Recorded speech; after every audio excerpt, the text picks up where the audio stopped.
السلام علیکم ورحمۃ اللہ وبرکاتہ۔ میں محمد زید آپ کی خدمت میں ایک نئی سٹوری کے ساتھ حاضر ہوا ہوں۔ سٹوری شروع کرنے سے پہلے درخواست ہے کہ میرے چینل کو سبسکرائب کریں اور بیل آئیکن کو پریس کرنا نہ بھولیں۔ آئیے چلتے ہیں اپنے کلاس روم میں۔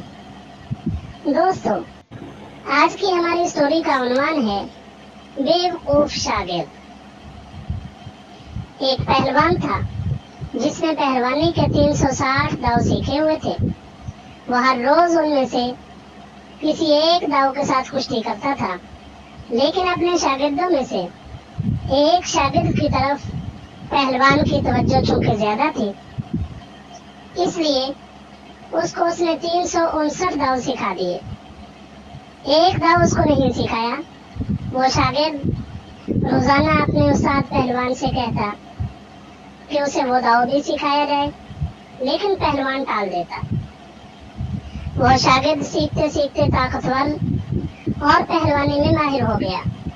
کسی کے اندر اس سے مقابلہ کرنے کی ہمت نہ تھی، یہاں تک کہ اس شاگرد نے غرور کرتے ہوئے اپنے وقت کے بادشاہ کے سامنے یہ بات کہہ دی کہ میں استاد کا احترام جو کرتا ہوں وہ اس کی بزرگی کی وجہ سے ہے، ورنہ تو طاقت میں اس سے میں بھی کم نہیں ہوں اور پہلوانی کے فن میں اس کے برابر ہوں۔ بادشاہ کو یہ بات بہت بری لگی کہ ایک شاگرد اپنے استاد کی اس طرح توہین کرے۔ بادشاہ نے حکم دیا کہ اس کے استاد کے ساتھ اس کا مقابلہ کرایا جائے۔ چنانچہ ایک میدان تیار کیا گیا جس میں سب کے بیٹھنے کی گنجائش تھی۔ جس دن مقابلہ تھا اس دن بادشاہ کے تمام وزراء، درباری اور ملک کے تمام پہلوان حاضر تھے۔ وہ شاگرد مست ہاتھی کی طرح ایسی چال چلتے ہوئے میدان میں آیا کہ اگر اس کے سامنے پہاڑ بھی ہوتے تو اپنی جگہ سے اکھڑ جاتے۔ ادھر استاد نے بھی جان لیا کہ شاگرد اس سے زیادہ طاقتور ہے، اس لیے اس نے اسی آخری داؤ کو استعمال کیا جو شاگرد نہیں جانتا تھا، اور اس کو اپنے دونوں بازوؤں میں اٹھا کر زمین پر پٹخ دیا۔ شاگرد کے حلق سے عجیب عجیب آوازیں نکلنے لگی۔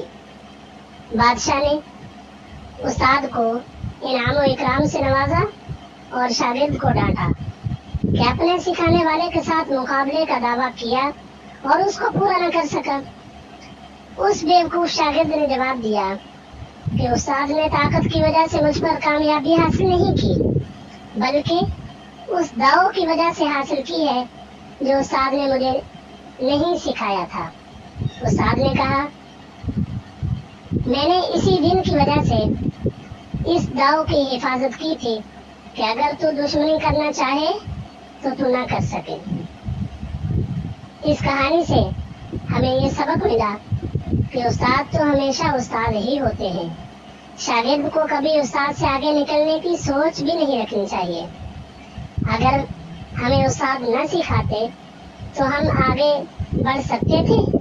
جی نہیں، بالکل نہیں۔ آپ جتنی بھی ترقی کر جائیں، اپنے استاد کی دل و جان سے قدر کریں اور ان کے سامنے اپنے آپ کو چھوٹا اور شاگرد ہی سمجھیں۔ دوستو، آپ کو ہماری سٹوری کیسی لگی؟ اپنی رائے کا اظہار کمنٹ سیکشن میں ضرور کریں۔ اللہ حافظ۔